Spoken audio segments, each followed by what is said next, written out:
देखिए, मैं कह रहा हूं कि तत्काल हो सकता है उनकी प्रक्रिया हो, लेकिन आप ये समझिए ना कि जैसे यूरिया का उत्पादन, अगर आप ऐसे सोचिए कि 87% भारत खुद करता है, मान लीजिए ऐसे सोच सकते हैं। लेकिन यूरिया अमोनिया से बनता है और डीएपी भी अमोनिया से बनता है। और अमोनिया जो है प्राकृतिक गैस से बनता है, और उसका 70% 60% हमारा होर्मुज वाले इलाके से आता है।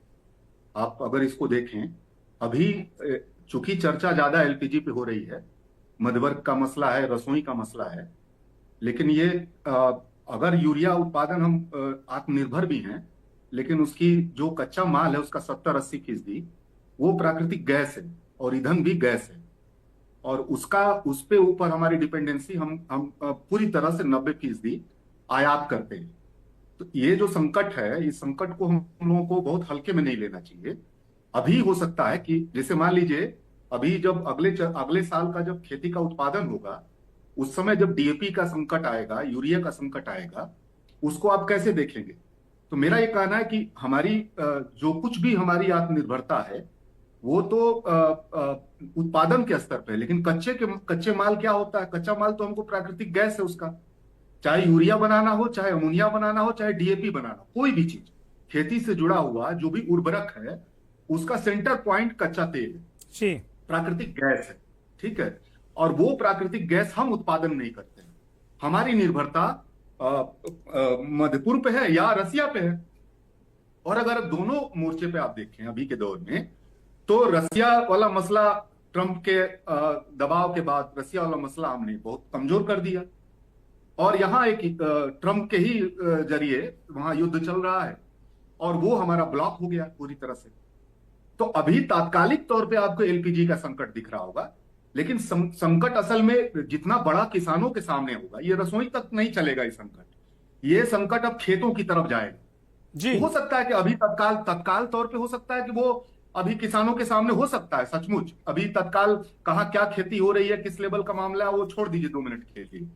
लेकिन एक बात सच्चाई है जो सबको मानना पड़ेगा, कि गैस पे और तेल पे जो हमारी निर्भरता है, वह मध्यपूर्व पे है और रसिया पे, और दोनों जगह हम ब्लॉक हैं।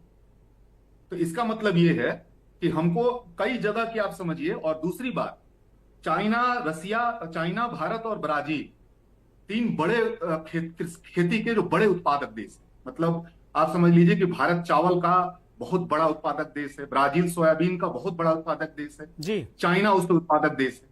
इन तीनों के सामने सबसे बड़ा विश्व में, आप देखिएगा कि सबसे बड़ा खेती का जो सेंटर है, कृषि आधारित, जो किसान आधारित जो देश है, उसमें भारत भी तीसरे स्थान पे आता है।